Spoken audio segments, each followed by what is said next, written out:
The Valar stand as the greatest powers within Arda, the guardians and shapers of the world from its earliest days.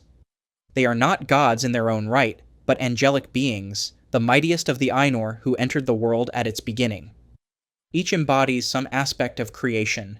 Manwë in the airs and winds, Ulmo in the seas, Aule in the substance of the earth, Yavanna in all things that grow. Yet their authority, though immense, is not absolute. For over them stands Ilúvatar, the One, who alone is creator. The Valar govern within limits, and their authority is always derivative. This tension, between their immense power and their necessary subordination, is central to the theology of Tolkien's world. They may judge, command, and punish, but they cannot overturn Ilúvatar's will or grasp the flame imperishable. Their authority is real, but bounded. Each labored according to their gift. Aule raised mountains, Yavanna clothed them in green, Ulmo filled the seas, and Manwë ordered the airs. Their dominion was vast. Yet even here their power was delegated. The music itself came from Ilúvatar, and the flame imperishable, the power of true life, remained in his hand alone. Thus when Aule fashioned the dwarves in secret, Ilúvatar rebuked him. Aule had shaped bodies, but he could not give them souls. When he repented, Ilúvatar in mercy granted the dwarves life, yet decreed they should sleep until after the coming of the elves. The episode shows the limit of Valar authority. They may fashion but not create, guide but not originate true being. A similar boundary appears in Yavanna's plea for the Ents. When she foresaw the destruction of her trees at the hands of elves and men, she asked Ilúvatar for protection. Aule, her husband, protested that her wish would hinder the freedom of his creatures.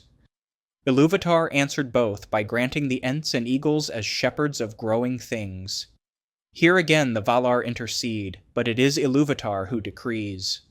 Their authority lies in stewardship and petition, not in ultimate command. Ulmo stands out as the most independent of the Valar, dwelling ever in the waters and seldom coming to council in Valinor.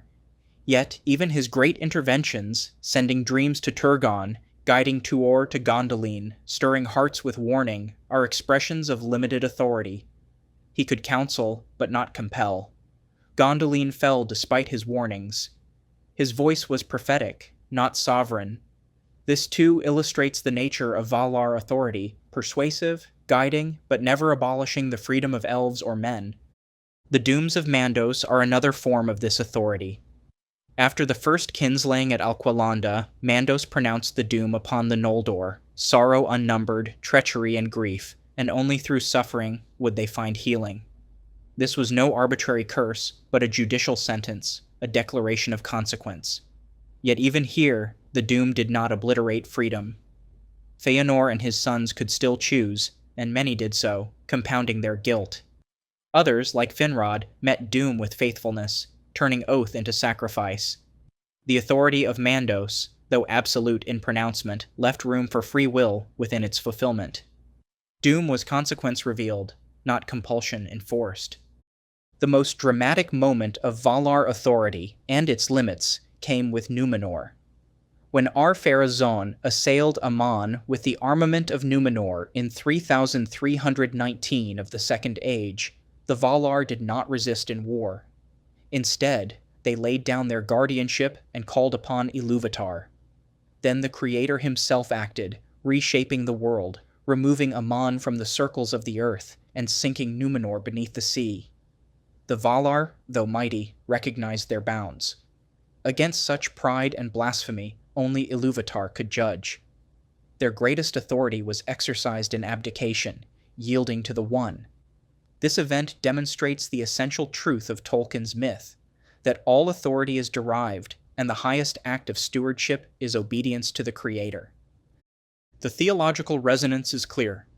The Valar resemble saints or angels in Catholic thought, powerful, wise, intercessory, but never ultimate.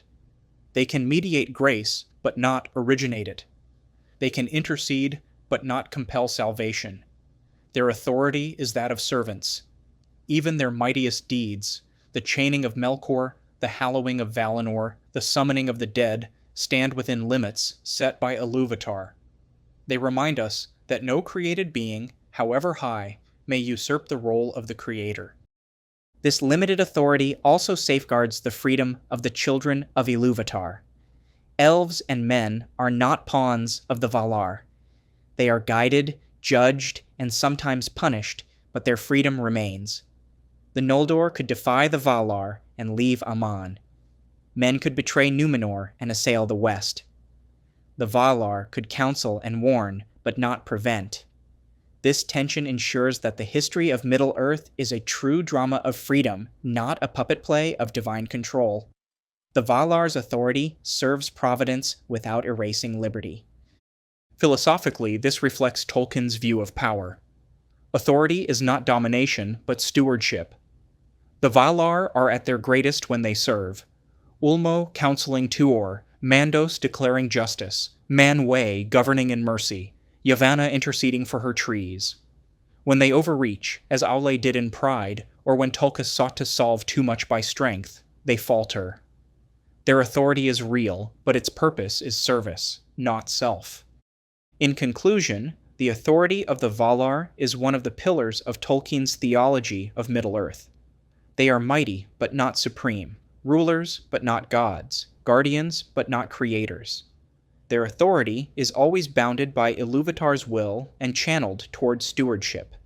Through their actions and limits, Tolkien portrays a world where divine order and mortal freedom coexist, where power is accountable to higher law, and where even the greatest must bow in obedience. The Valar's authority, rightly understood, is not tyranny, but service, not absolute command, but faithful stewardship within the music of the One. If you enjoyed this episode of Middle-earth Uncharted, be sure to leave a like and subscribe for more adventures ahead. The road goes ever on and on.